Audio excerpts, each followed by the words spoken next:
Good morning, everyone. Let's begin with the Docker today. Docker is a containerization tool. Before we begin Docker, to understand this, let's take up a use case.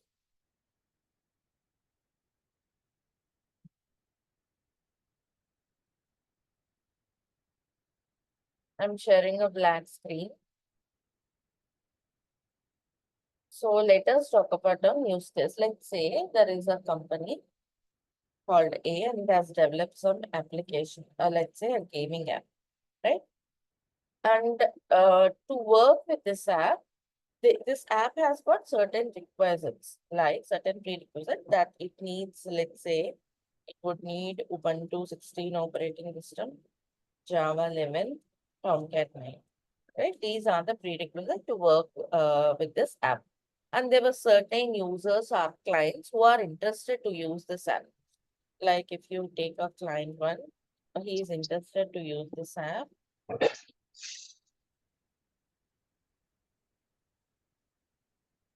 But he has got, let's say, CentOS 7. Okay, it doesn't have no Java and no Tomcat. And there is some other client 2, who has got some Windows environment, but they has got Java 11 Tomcat, right? Similarly, there is another client. This client has got all the prerequisites like Ubuntu 16, Java 11, and Tomcat 9.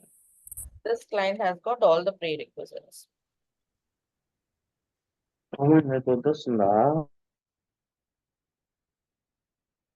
So there are 3 clients, and this is the infrastructure or the platforms they have.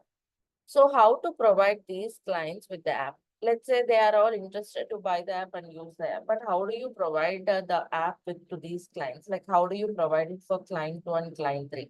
For client 1, it's very easy. I mean, for client 3, it's very easy, right? We can just provide the app and it can work on their infra very well. But how about the other clients, client 1 and client 2?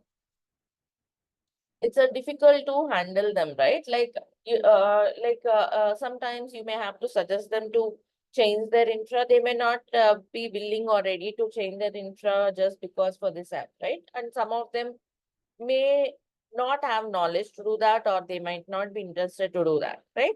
So how to handle this client 1 and client 2 without losing them? Isn't it? That's the business. You cannot just provide your app only to them, only for the clients who has the supported infra, right? That's not how business work. Whoever interested, we should be able to provide them with the app. So how to handle this client 1 and client 2 without losing them? Is there any solution to this problem statement? Anyone, any solution to this problem? How to handle it? Installing it on a VMware, like provide them Hmm. virtual layer. Okay. Any more solutions?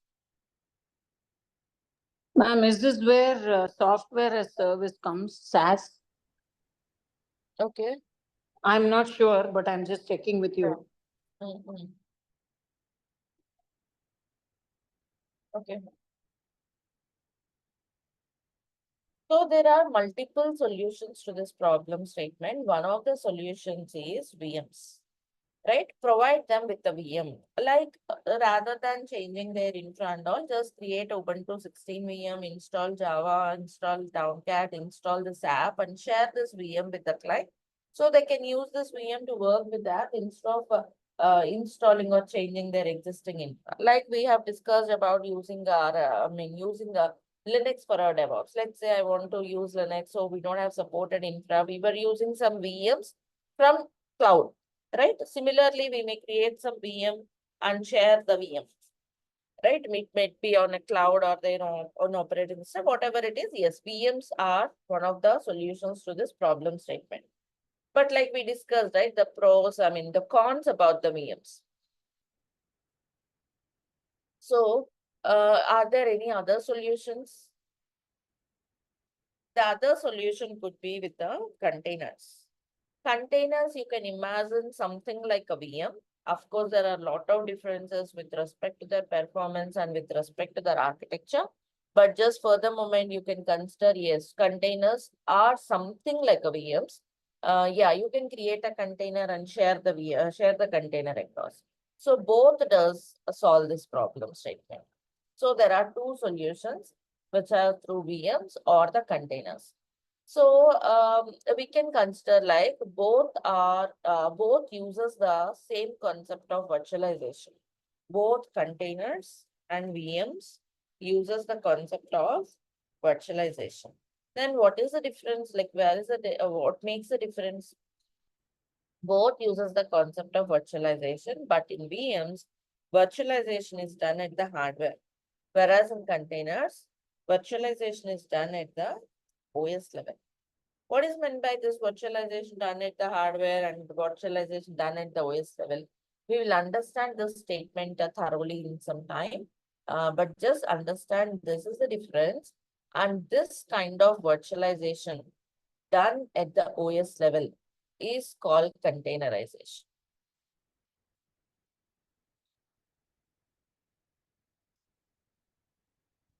And containerization is not replacing virtualization. This is another important point. This is not replacing it. It's a next step to virtualization. That's all. As we have containers, now we are containerizing. We cannot, like you cannot replace virtualization with containers. Virtualization is still there.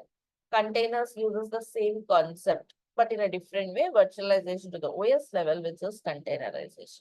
And let's say, yes, I want to containerize my map. Why do you need to do that? And a lot of use cases we'll discuss, but I'm trying to explain theoretically here few certain concepts. Like if you want to do containerization, like let's say I want to containerize my app, I want to run some containers, I want to create some containers, means some containerization tool should be installed, which is Docker. There are certain containerization tools. One such tool is Docker.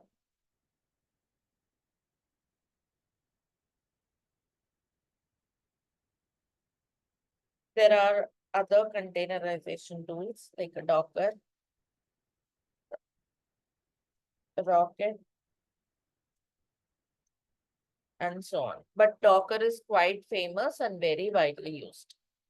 So we talk about always Docker containers, but there are other containerization tools as well, right? That's a small point. And to understand what is meant by virtualization to the hardware, virtualization to the OS level, and to see the exact differences between VMs and containers, let's get to their architecture. Shall we proceed, or any questions from anyone? Can we go ahead?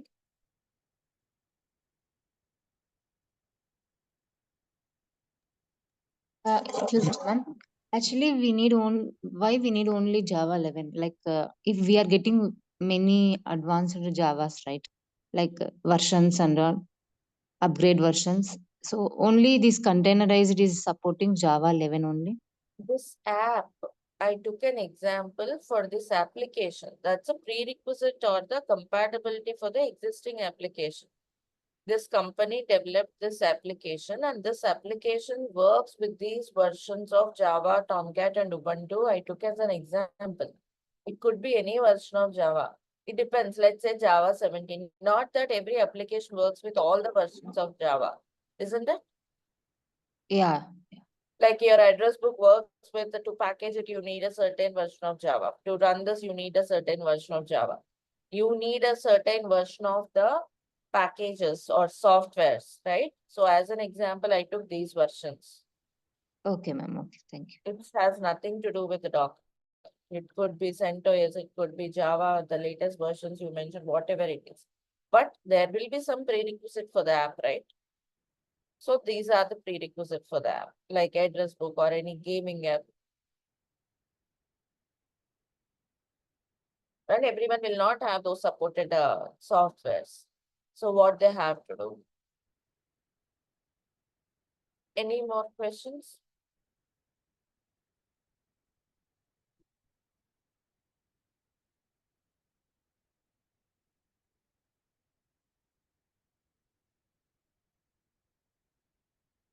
So let us go through the differences between the architecture, differences in the architecture between the VMs and containers. First, let's talk about the VMs. If you see here,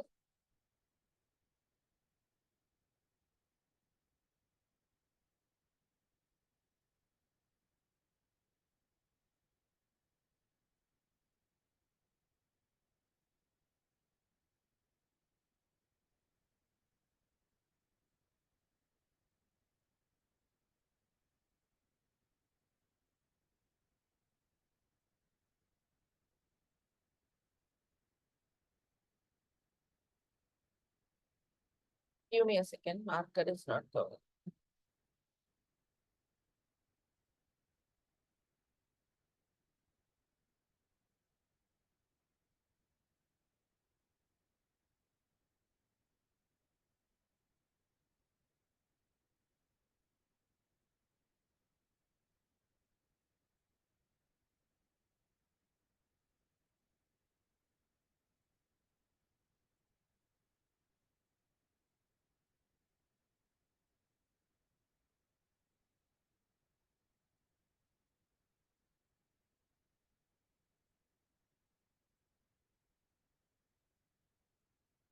Okay, so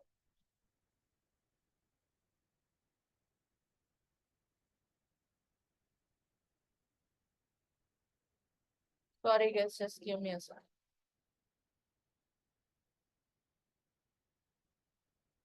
Okay, so if you take the VMs, see here, the VM architecture we have discussed briefly in some previous classes, right, in the Linux session. So let's look in here. See the infrastructure and the host operating system. The host operating system is, let's say, we are having something like, this is our, let's say, Windows machine, right? Uh,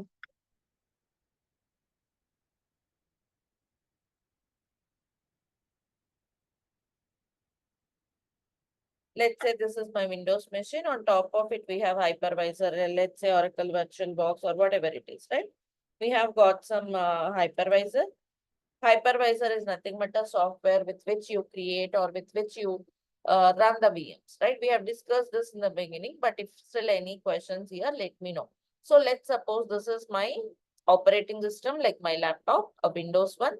On top of it, I have a virtual box, some hypervisor installed. On top of it, I can have the VMs, right? If you see, this is one VM. Okay, this is another VM. And this is one more. Like I'm having three VMs. And if you look into each VM, every VM is having its own operating system, right? It is having its own operating system, which is called as a guest operating system. Means we'll say this like a guest operating system sitting over the host operating system. This is called host operating system. So guest operating system is sitting over the host operating system. So my host operating system is Windows. On top of it, this guest operating system could be, this could be something like a Linux, right? This could be also Linux, some other distribution. Let's say this is CentOS machine. This could be Ubuntu machine from a different distribution, different Linux distribution. And this could be different version of Windows. Maybe let's say my host operating system is Windows 7 or Windows 11.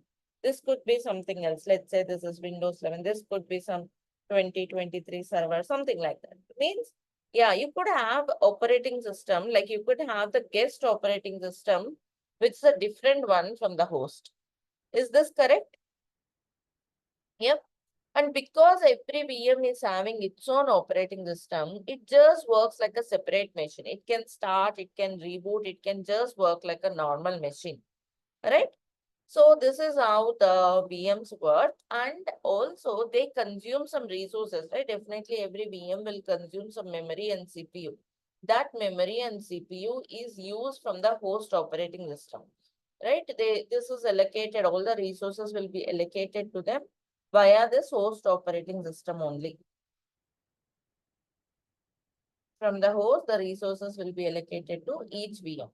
And let's say you have some 50 GB on the host. 50 host is having some 50 GB, right? Out of this, you may allocate some resources. Let's say 10 GB to this first OS. Let's say 10 GB. Right here, let's say it has got some other 10 GB. 10 GB. So 30 GB is consumed. Right? We need to also put some resources for the host itself. So 20 GB is left. If you run again 2 more here, which is again consuming 10 GB, it will consume, like the host will be exhausted with the resources, the performance will be degraded. We can't run any more VMs. Means how many VMs you can run depends on the resource available on the host.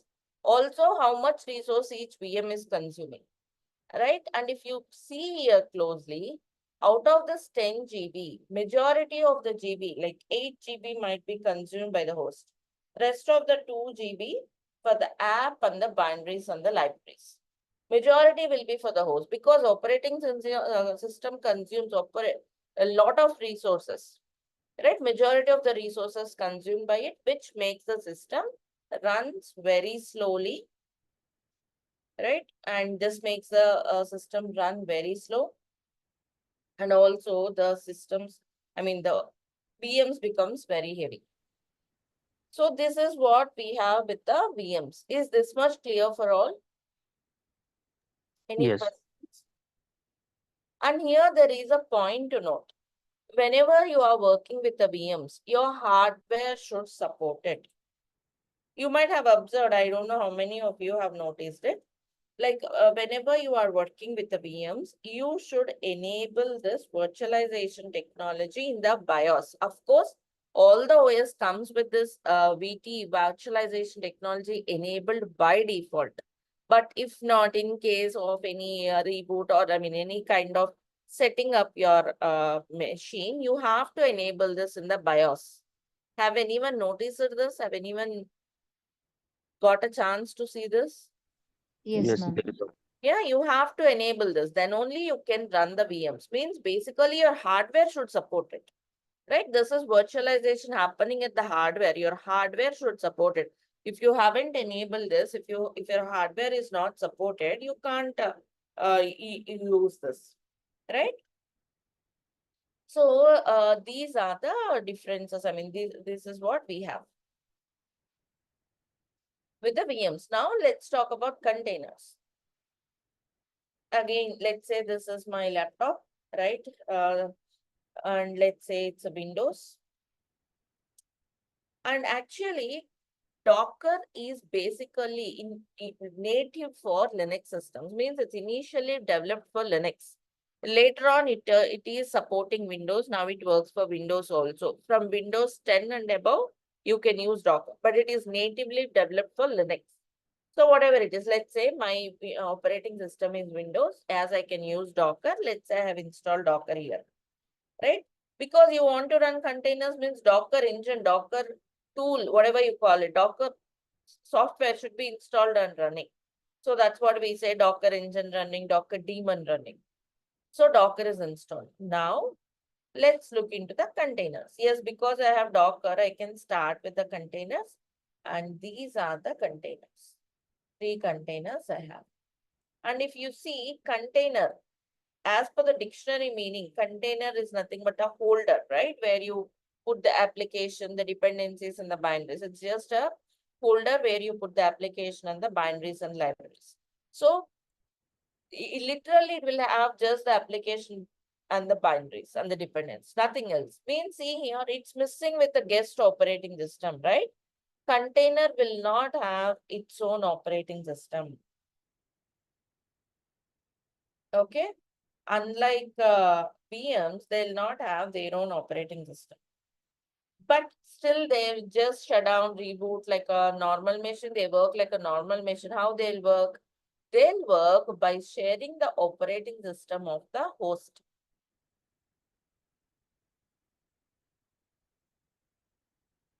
They will share the operating system of the host.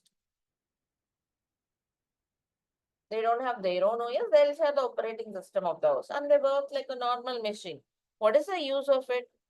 Because they don't have their own operating system. They don't have their own operating system, right? So Memory will be better. resources, yes, resource consumption will be very less. They are lightweight. They are light. They can work faster. They consume less resources. Creating them is very quick. You can create them on the fly as well as destroy them on the fly. Right? These are all the advantages you have. So it will just have, let's say, a company developed an app, right? It will just have app and the binaries, like a container. You put the app, binaries and libraries. That's all. That nothing else. You can imagine it like a package.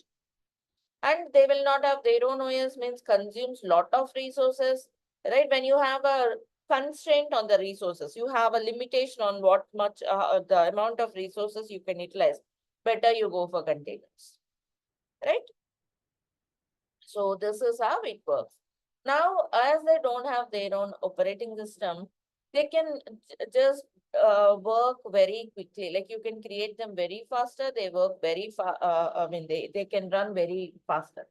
Also, let's say, okay, this is your Windows operating system. Now I have a question. Can we run some Ubuntu container or CentOS one or else another version of Windows? Which of them are possible? And also one more thing, when I say they don't have their own operating system, how can you say Ubuntu a container or CentOS container, right? See, it will not have the full-fledged operating system, but it will just have the binaries and libraries. Means let's say a minimal OS will be there, not a full-fledged operating system with all the system utilities. Just the minimal OS with the binaries and libraries of that OS. That's all. Got it? So now I can say it's Ubuntu containers, CentOS, Windows, whatever it is. So which of them we can run on this machine when my host operating system is Windows. And this is called as, means the machine where containers are running is called as Docker host. Let's say this is my laptop, a Windows one. And so I have got the Windows laptop. I want to run Docker. So I have installed Docker and I started 3 containers. Then this machine is called as Docker host. Docker host is nothing but a VM or a server where you have installed Docker and where you are running Docker containers. Now tell me, what are all the containers I can run on my Docker host? My Docker host is my laptop, which is Windows. Can I run C1, C2, C3? Which one I can run? Only C3. Only?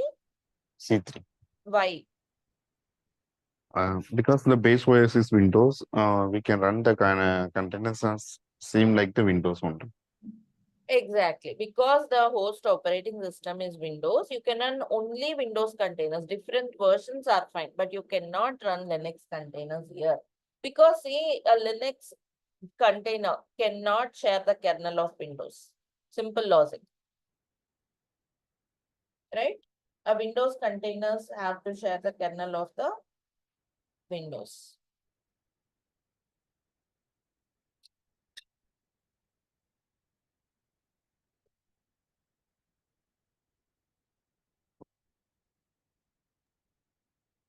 What about Linux operating system, Preeti? If you want to run Linux containers, you should choose the host as Linux machine.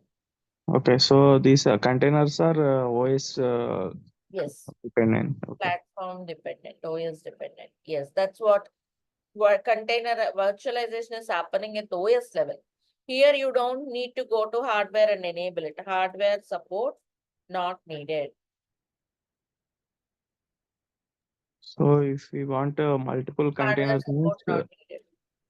I have a question. So if you need multiple containers with different OS means we need to have separate systems, right? So one is Linux, Let's Windows. say this is my Windows machine. Okay.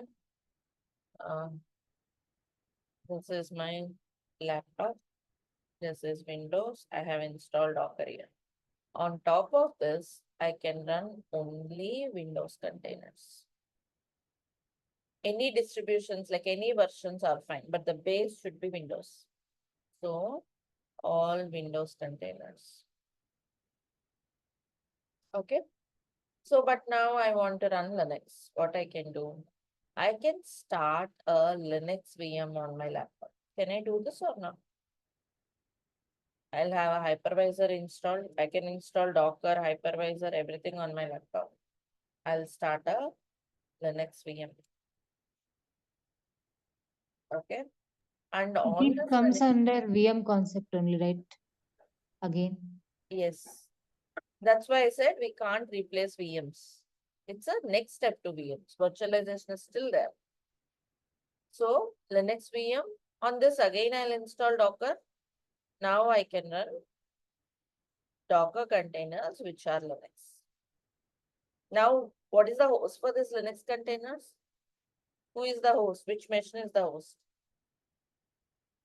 Windows. Linux. Linux. Okay, sir. Linux.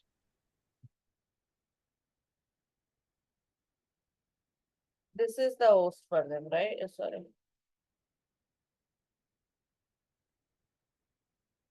This is the host for them. Whereas for these containers, this is the Docker host. Whereas for these Linux containers, this VM is the host. This is how you can have.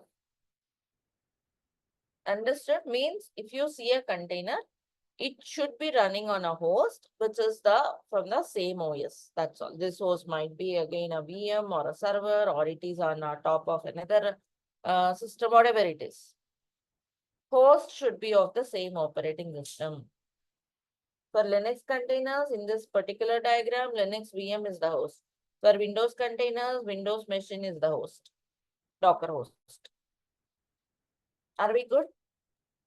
One question, And ma'am. this is- Yes, please. Suppose for a we have a Windows machine and we have 16 GB of RAM only, and we install the Linux host there for Linux container, Docker containers, then it will use that 16 GB as a hardware resources for that container, VM containers, host machine, Mm. or just provide the thin layers to, means Or like a VM. can you Hello. come in the last part? Yeah, 16 GB will be consumed by that VM, you're saying? Windows.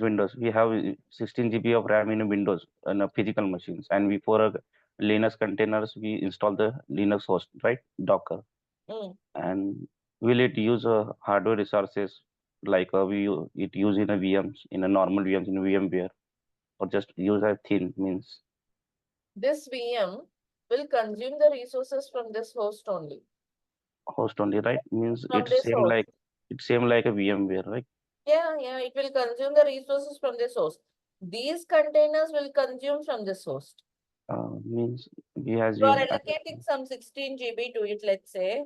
You allocated some 16 GB to it. If you are running something on this VM, they'll be consumed by out of the 16 GB, right? So yes. the containers will consume the 16 GB. So it's a hardware level, right? Not OS level. You are talking about memory and CPU, right? Yeah. So those are shared from the laptop. VM is shared with the 16 GB. Whatever you run on that VM will be using this 16 GB allocated to that VM. Let's forget about containers. Let's say you are running some Java application. Even it will consume some resources from the 16 GB, right? Right. Same is the case here. Even containers will consume the resources which the VM is having. And Linux VM Docker is just a binaries or minimal or the full of Linux. Linux VM is a full-fledged one. On top Okay. of that, you are running containers. Those containers will be minimal. Minimal. Okay. Thanks, ma'am. See, containers also will consume the resources. I'm not telling they don't consume the resources, but they consume very less resources. Because they don't have their own OS, they consume less resources, and those resources also will be allocated dynamically. Unlike VM, whenever you create it, you don't need to allocate resources. Like if you have observed or if you have worked with the VMs, we allocate some resources to it, right? To this hypervisor, Oracle VirtualBox, VMware, VM Workstation. Through this, we'll allocate the resources. But for Docker containers, you don't need to allocate the resources this way. They consume the resources dynamically from the host. Are we clear and good? Yes. So, they consume the resource. Again, how much resources a container consumes depends on what you are running inside the container. Inside the container, are you running an address book, or else inside the container, are you running some other Tomcat application, or are you running some Selenium, or you're executing some Selenium tests, whatever it is. Depending on what you are running on the container, they consume the resources from the host. This host might be a VM or the server itself, right? So to run the containers, you don't need the hardware support. But to run the VM here, you need a hardware support. But for these containers, you don't need a hardware support. Is the architecture clear? The differences in the architecture of VMs and containers, have you got the differences? Yes. And these are the architectural differences, and also that makes a difference with the performance as well, like how they are faster, how they can be created on the fly. I mean, why those comes with the architecture. I believe this much is clear for all of you. Before we talk about different use cases,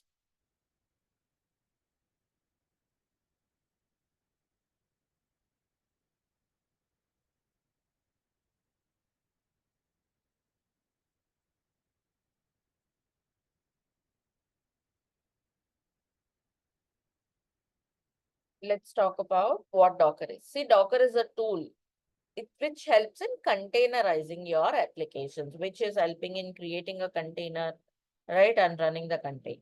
It helps developers to package the code along with the dependencies and ship it as a package.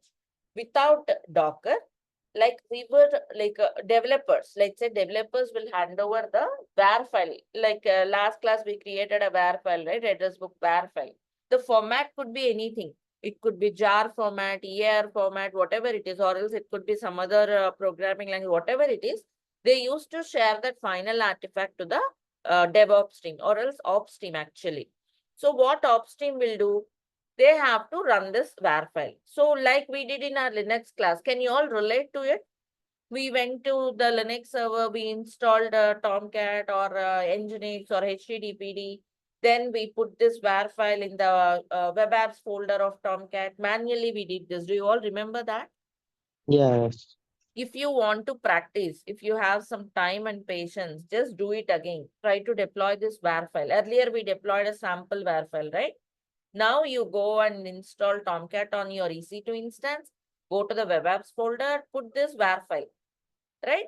You see the challenges and all. You can see the challenges practically. First of all, you should install the right version of Java that is compatible with this address book. You should see the Tomcat version is compatible, correct? You have all of these challenges, isn't it? Imagine in reality, if they have to deploy some application, there would be lot of checks, lot of dependencies. They have to check the connectivities before they run the application, which takes some months. That's why deployments are faster in the traditional approach. Am I correct? Making sense? Also, like we discussed in the beginning in our day one, let's say developer will share the application to ops teams, like they share the var file. Ops teams have to check for these dependencies, the commands to install these dependencies. Sometimes developers will provide the instruction document, but the document would not be clear, would not be helpful sometimes, right? They'll go through a lot of struggles, and hence deployments were very slow. But now the way of development has changed. Means, yes, they create the var file. After creating the var file, they'll also containerize it and share it to DevOps teams. Means what do the, like what is the advantage? What is meant by containerizing in practical? Let me tell you. What developers will do is, yes, they will containerize the app. Means they are not just sharing the var file directly. They will share it, they'll containerize and share it. Means what they'll do, they'll put the var file and the right version of Java required for this application. They may also put the right version of Tomcat required, whatever. And they will pack this and share this containers to DevOps teams rather than sharing that, rather than sharing that WAR file directly, they'll share this container to DevOps teams. So what is the use? Now DevOps team need not go to the EC2 instance or whatever server and install these Java, Tomcat, and then put the WAR file, see whether it is working or not. They could just run this container. And it works seamlessly in any environment. It could be EC2 instance, it could be sub means you don't need to install these packages separately on that servers. Making sense? So application is coming along with the dependencies and binaries. No need to struggle for the compatibility of the dependencies. Install the dependencies first, then run the application. No, all of this is changed. Means the way of development, the way of deployment also changed with this Docker, which helps the application work seamlessly in any environment. You may run this container on EC2 server, Amazon Linux 2, or you may run it in Red Hat EC2 instance machine, or you may run it on Ubuntu machine. It works seamlessly. DevOps teams don't need to struggle for the dependencies, compatibilities. Another challenge is, let's say, let me just put it so that you can register this better. Let's say you got a WAR file, okay, as an ops team. Now you have to go to server. Let's say you have one server. Let's say this is Amazon Linux 2. Amazon Linux 2. First, you have to install the right version of Java, right version of Tomcat, put it here. You don't install on single server, right? Maybe another server. You may be telling, okay, you can automate it on all the servers, but still the challenge is, this is, let's say, Ubuntu server. On Ubuntu server, installation steps would be different. Even though you are automating it, you need to write a separate script, right? Separate versions of Java, Tomcat might be working for your application. You have to figure out which versions work on Ubuntu, which versions on Linux 2, and so on, and have to set up. Okay, fine. Let's say ops teams took them 6 months and do this. Sometimes there might be upgrades. Let's say this Java suddenly upgraded to Java 17, where your application will not work. Gone, right? Again, you have to do this. Imagine this is a prod server, right? You know what are all the consequences. How much time, effort, right? And the pressure you have to face when you see such things in prod environments. Isn't it? We have noticed this. You might have seen this, right? Sometimes application works in dev environment, but it will not work on test servers or prod servers, whatever it is, because they might be using some version of Java. The compatibilities might be incorrect. Got the scenario, everyone? Now what they do, they are sharing this container, be it an Amazon Linux instance or Ubuntu instance. You just run the container like you run an application. It works seamlessly everywhere because it will not check for dependencies on the EC2. It's already having a dependencies in the container. Got it? It ensures application works seamlessly in any environment. It allows developers to pack the code along with the dependencies and share it. Unlike earlier, they'll not share this WAR file. They'll share it in a containerized format as a container.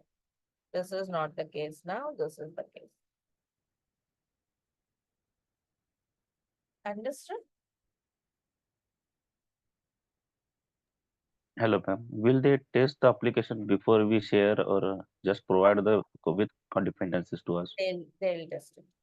Okay. Actually, there is again a story and the process on how containers are created. Sometimes developers will, actually I'm saying they'll share the container. They'll not share the container. They'll share the Docker file. From Docker file, you get an image. From image, you get a container. We'll talk about that in detail, how containers are made. Okay, then you will understand who will create what. But just understand the way change because of this containers. So it eliminates the compatibilities and the application compatibility issues. How it's created, who creates it, how it is shared exactly, we'll learn. Any more queries?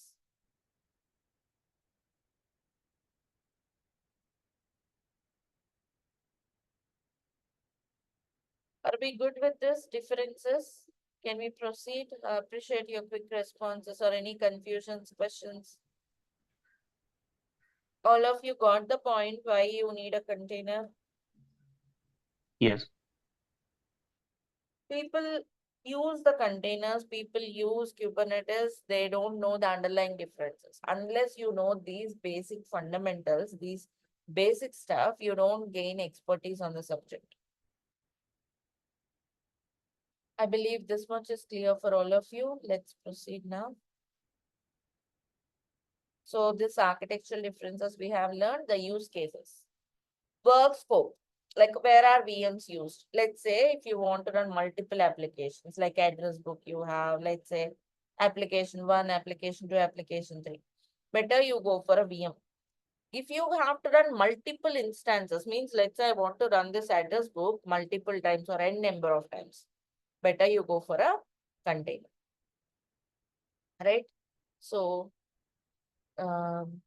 this is the thing, like you have the differences. If you want to run multiple applications, use a VM. If you want to run the multiple applications, use a VM. Multiple copies of the same app, use a container. Also, see portability.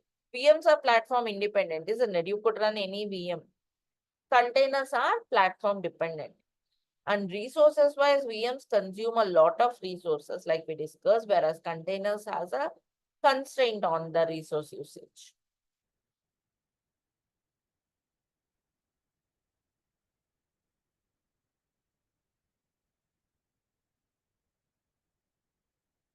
And you don't need to have root user privileges to work with the VMs, whereas for containers, yes, you need to have sudo privileges to work with the containers. And whenever you have limitation on the resources, like constraint on the resource, okay, only this much of resource you have, or else there is a limitation, better you go for containers. As VMs consume lot of resources. We'll look into these things practically so that these will be clear for you. And yeah, development with Docker. Build once, run anywhere. Means you create the container, it could be run anywhere without any environmental issues. They are bothered about building the containers with code libraries, app, and dependencies. This is what developers means. That's how the process of development changed. And then deployment. Configure once, run anywhere. Here, ops teams are bothered about running the containers, their access, networks, but not about the application compatibilities, unlike earlier, which saves a lot of time and effort in the reality.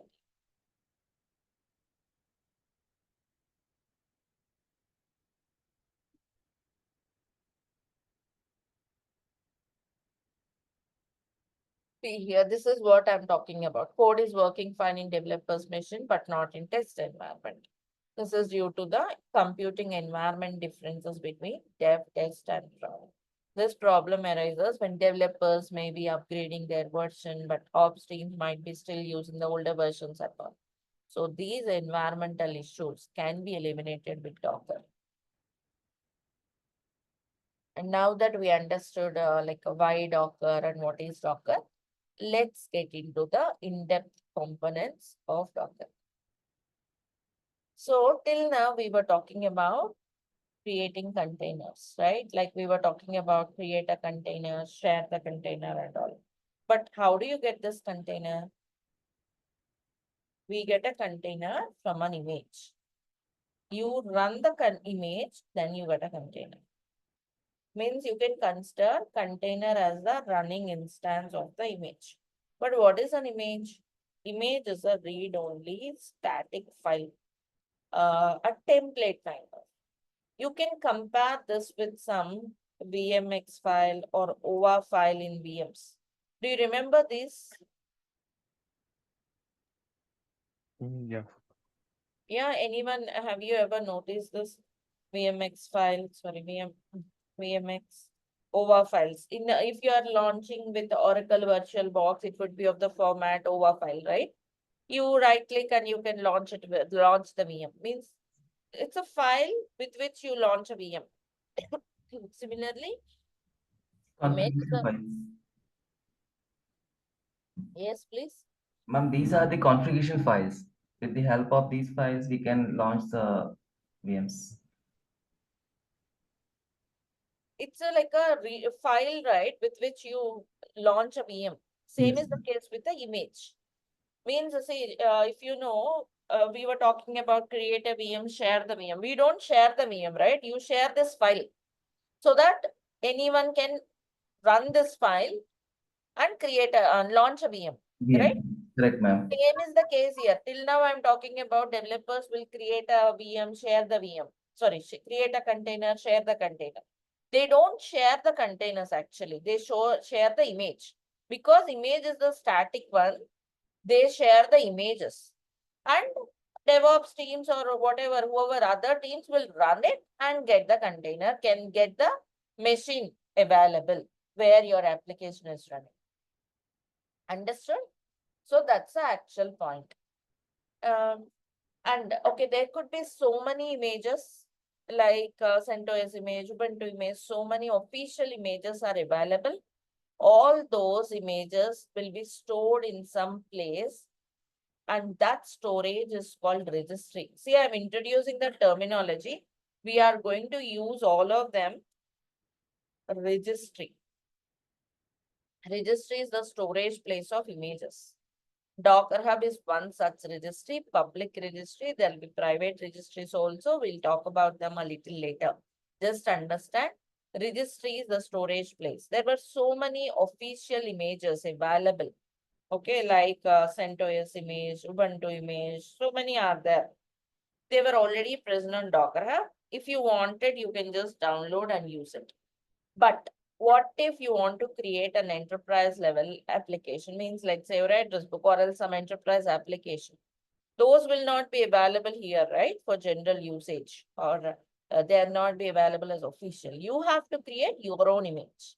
How do we create your own image? There comes another component called Docker file. From Docker file, we will create an image. And what is this Docker file?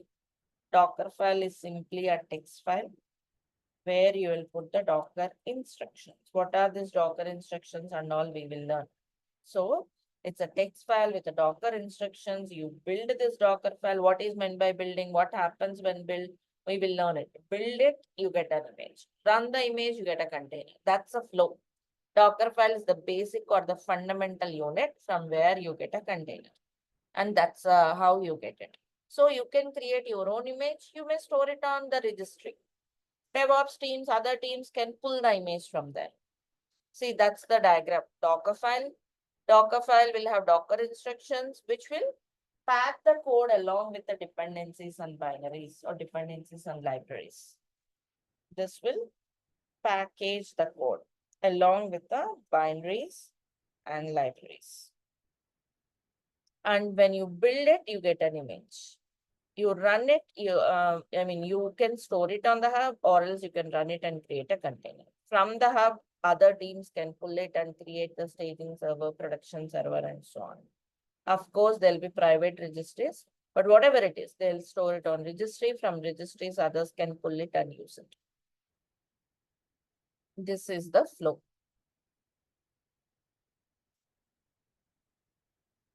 Let's say you created some image one. You can run the same image any number of times and create multiple instances of that image. Container one. I told you, right? You can create multiple instances of the same image. Let's say I'm running address book here. So I want to run it in 3 containers. This is possible. Image is also read only. A template. Understood? Hello, ma'am. That VMX file is a full page or the just minimal binaries? This VMX is just to understand the analogy I have shown you. This is for VMs, not for containers. VM means a full-fledged operating system will be there, right? Okay, that means after the container, it becomes binary, minimal binaries. Yes. Okay. Containers will not have full-fledged. I just have written this to give you some analogy. Something like VMX file, you have an image, you run it, you get a container. This is a static file. You share the images, you don't share the containers. Am I making sense? We don't share the containers because they are the running instances, machines. Even you don't share the VMs, you share that VMX or OA files. So to give you that analogy, I have written this. So now, who will create this image? Yes, generally, developers will write this Docker file. This Docker file is a text file, right? This can be stored along with the source code in the GitHub. So they'll put this Docker file. We may create CI/CD pipeline, which will build the image and run the container. And when they write the Docker file, they may build the image and test locally, or else they have the pipelines, right? Test pipelines, dev pipelines. So those pipelines will run the create, the build the image and create the, those pipelines we will create. They may put the Docker file there. We may help creating the CI/CD pipelines, test pipeline, which will build it and deploy it on test environment to test if it is working fine or not. Some of you are asking, right? Will it be tested? So yeah, dev pipelines, test pipelines, once they're working fine, then they go to the next higher level environments. Or else they could build it locally also. Developers may build it and test it locally, but there are CI/CD pipelines for it, because whenever they made some code change, the new code should be packed and the new image should be built. Am I making sense? See, this Docker file will have instructions to copy the source code and pack it and create an image. So whenever there is a change in the code, Docker file should be, same Docker file, but it should pack the new code, create an image, build the container. So new image, new container for each code change. This is the pipeline. Understood? Yes. Docker file instructions will remain same, but the code it is packaging will change whenever there's a code commit. So whenever there is a commit, what is our pipeline till yesterday? Whenever there's a commit, yes, compile it, package it. Once the var file is created, deploy it. Now what I'm saying, yes, again compile it, package it. Every new code, new var file. That new var file will be packed and new image, new Docker image, new container. Right? And the new container will be seeing new code changes, new features. So that's a pipe. And these are all the different components. And then, yes, this is the Docker file, a text file with all the Docker instructions. And then you have an image.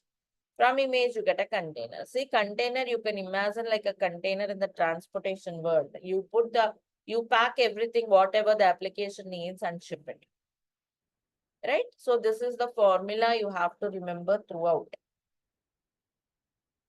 Every image, even though it's an official image stored on Hub, it will also be coming from Docker file. And see here, Docker file is a text file with some Docker instructions. You build it, you get an image. You run it, you get a container. This architecture, this hierarchy should be in your mind. And Docker image, what is inside Docker image and all we'll see as we progress. Base images, container, how do you create it, Docker architecture, we shall see with the hands-on. So enough of theory, we can get started with the hands-on. Shall we proceed installing Docker and running some basic commands? Good to go, any more queries?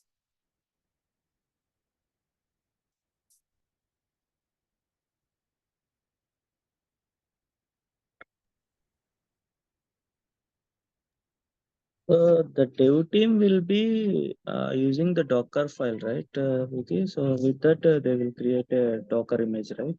Dev team will create this Docker, will write this Docker file, yes. Okay. And this part will be CI/CD pipeline. Because you have to build the image multiple times.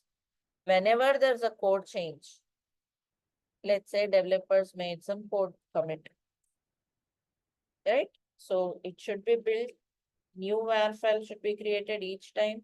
All those var files means for each run, that new var file should be packed, new image, new container. Same Docker file, instructions are same, but your var file is different, right? So you should use the new var file to create the new image. For every commit, this pipeline repeats. Understood? Yes, yeah, got it. Priti, for VM, it will be For Docker, it will be time taking, right, compared to the VM, because every time it is creating every new commit, it will be creating a new file. Yeah, but in VM also you have to put the new WAR file, right, every time. Also, maybe the dependencies might be changing in your code. So whenever dependencies changes, definitely you need to install those new versions on your VM. Okay.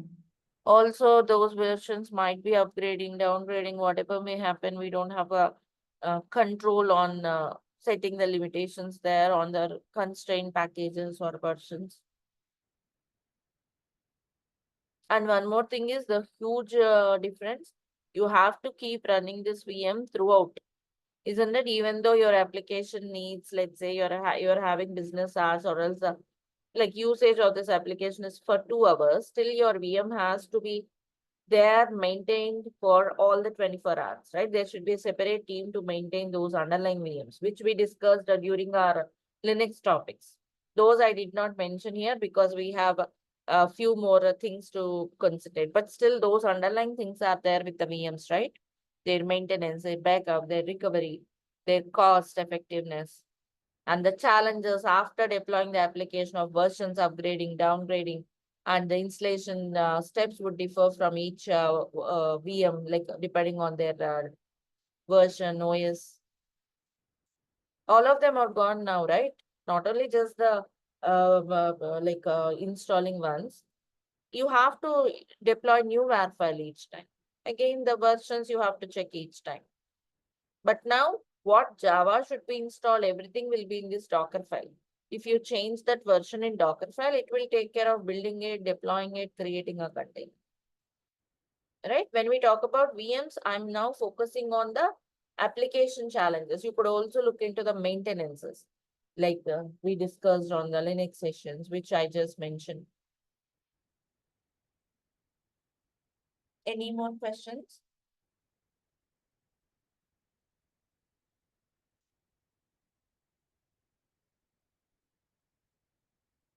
As this is completely new, definitely there will be a lot of questions. Okay, as we go with the hands-on step by step, you may get clarity because we just discussed theoretically, right? You need to visualize them. We can use the same Jenkins server, whichever we have used. You can go with the same one. Or if you want a new one, it's up to you. I'm using the same VM. So let's connect to this.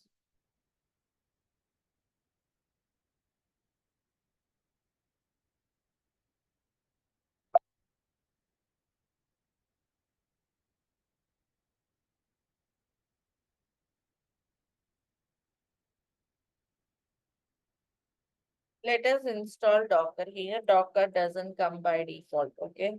Install Docker will do.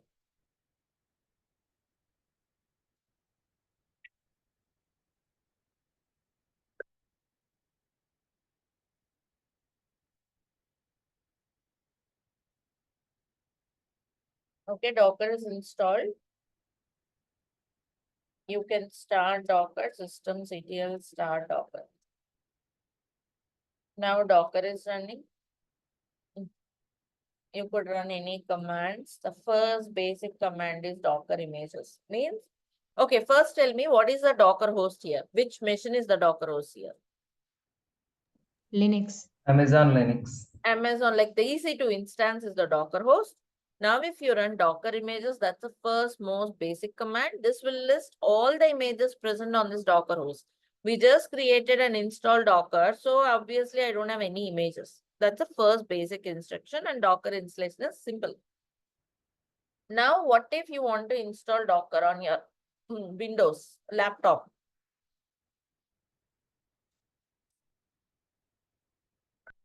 Okay, you can install Docker on Windows using something called Docker Desktop.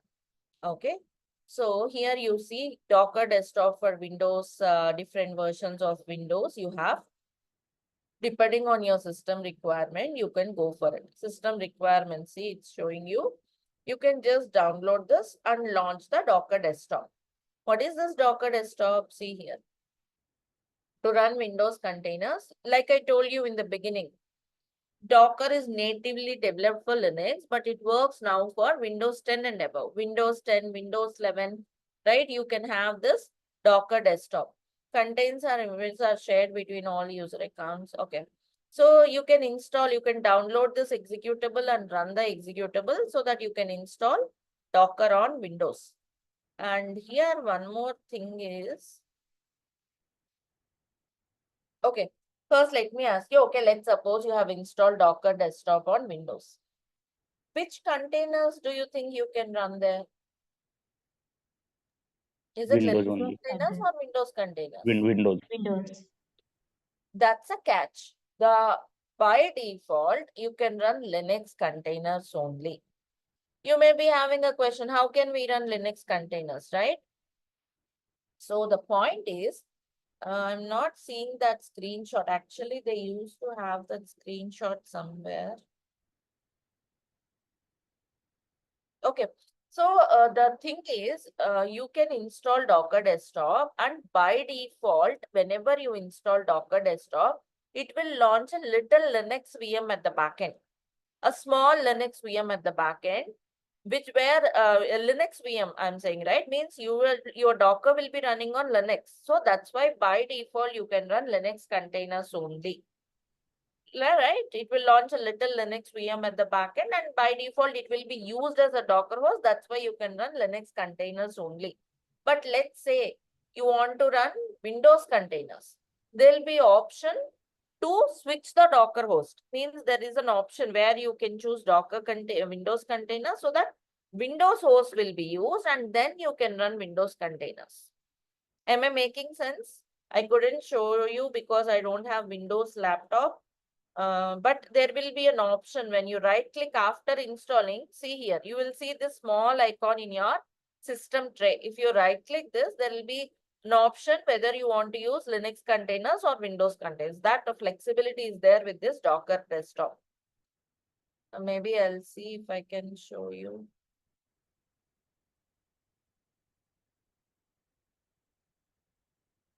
There should be Docker desktop for Windows.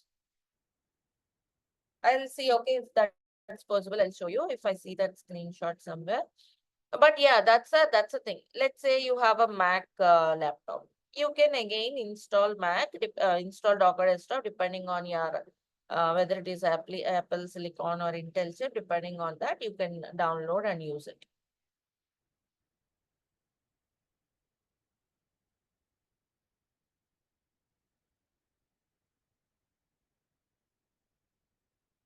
I'm just seeing if I can see here. Do you see this? Switch to Windows containers. If you are on Windows, you will have this option in the Docker menu, right? Anyway, mine is Mac. You could be Windows. Whatever it is, we can still launch Docker Desktop. I have already installed it. Let me launch it. See, this is the Docker Desktop. You have a GUI.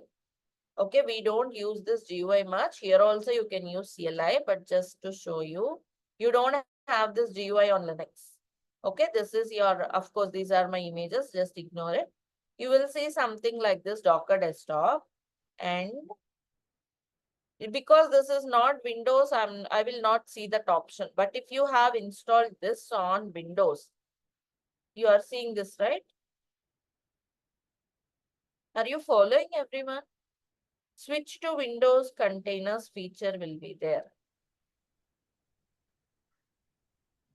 But because it is Mac, I don't see that.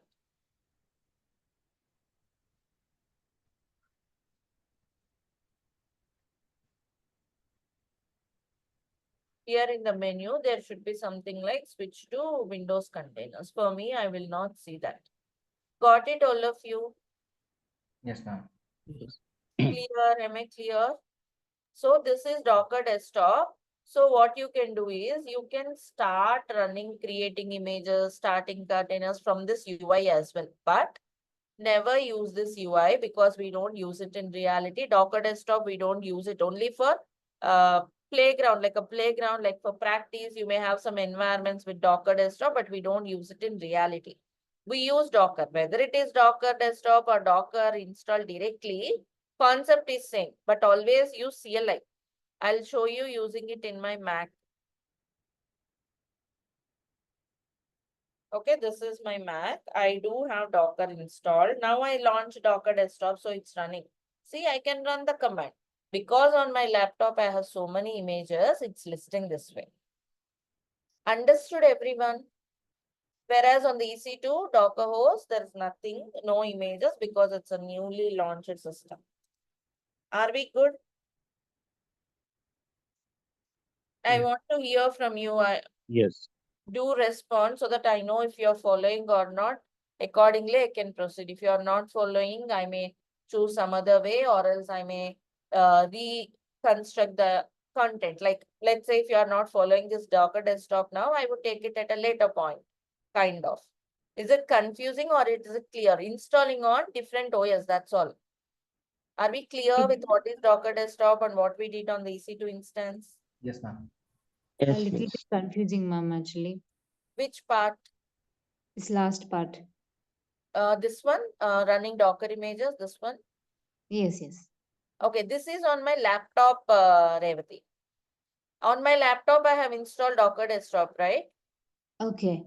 See here, we did two things. First, we went to EC2 instance, and then here on the EC2 instance, I run this yum Yes, install yes. Docker, installed it. Okay, then started Docker, then I run this command, but no output because it's a new system. Now I have got on my Mac, I have installed Docker desktop, right? And how do It's a you launch local the, path, ma'am. It's a huh? local path. Yes, this is on my local machine. I mean, Okay. yeah, my laptop, my local machine. This Docker desktop which I launched is on my laptop, this one. This is nothing but a way to install Docker. You may use, if it is Windows or Mac, you have got this Docker desktop, you will get this UI. Instead of running Docker images command, I click this, I can see list of images. Got it, Revati? Yes, ma'am.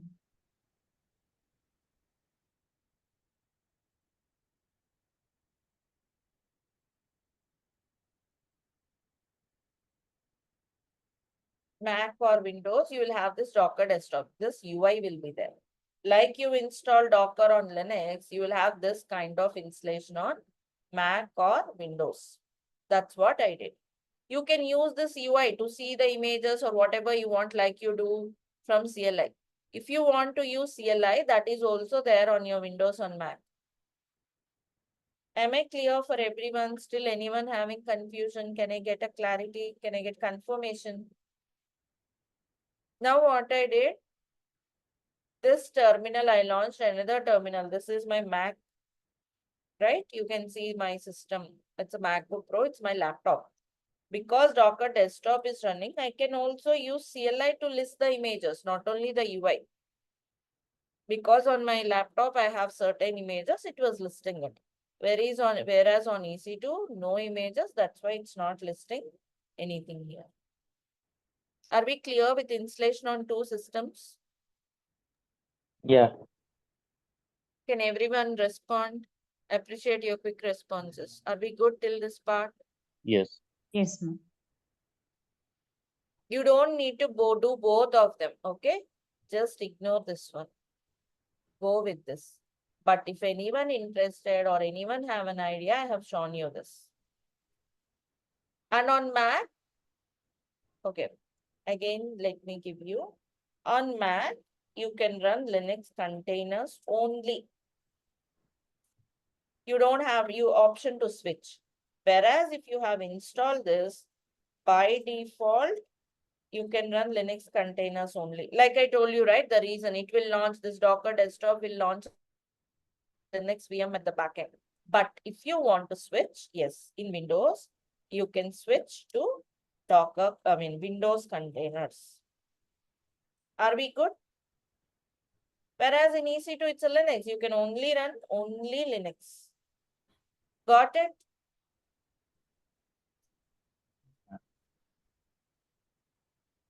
particularly these 2 points. Understood this?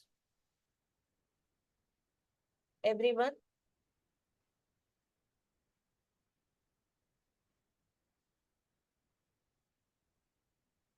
Yes. Let's say if you still have a confusion, still have a query, just ignore this. Okay, this is some additional stuff. Just ignore this.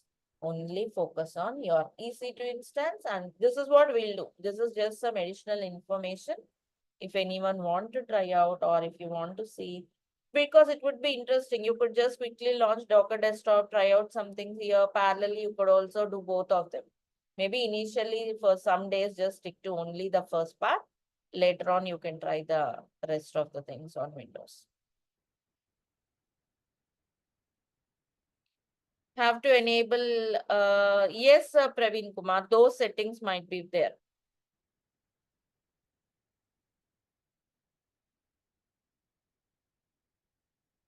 Just stick to this EC2 part. I'm showing you this because you may be wondering if you install Docker Desktop.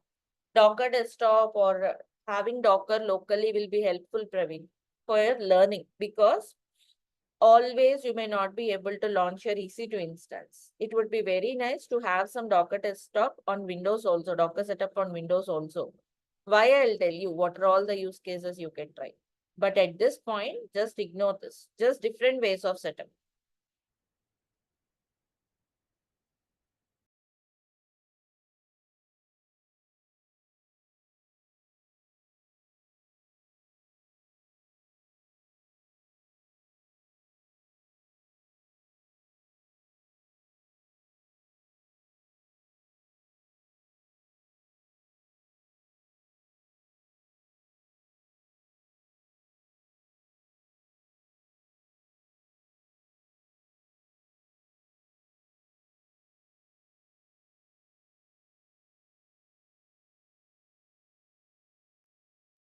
Okay, there is a question from Alan. Differences between Docker Desktop and Rancher Desktop. I haven't used Rancher Desktop, Alan. Actually, Docker Desktop itself, like I said, we don't use in reality. But for your hands-on practice, it would be very much helpful. Let me check if you can find the differences. Rancher Desktop and Docker Desktop. Okay, those are alternatives. Maybe I believe similar to Docker Desktop from a different provider.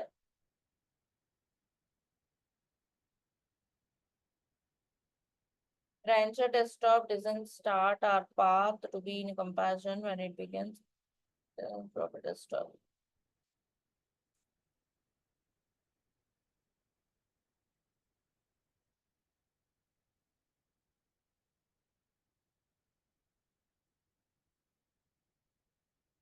Some differences with respect to the building images. Almost everything is same.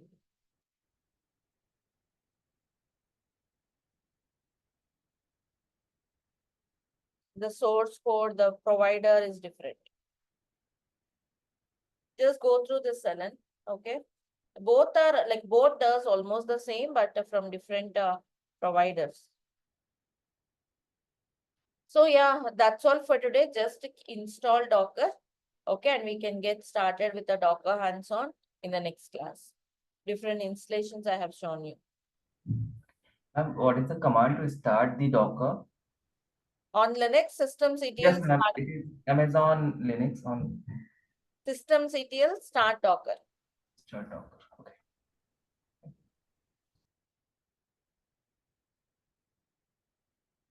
All right, then we shall leave it here and we'll continue tomorrow. Thank you all. Good day. Bye, everyone.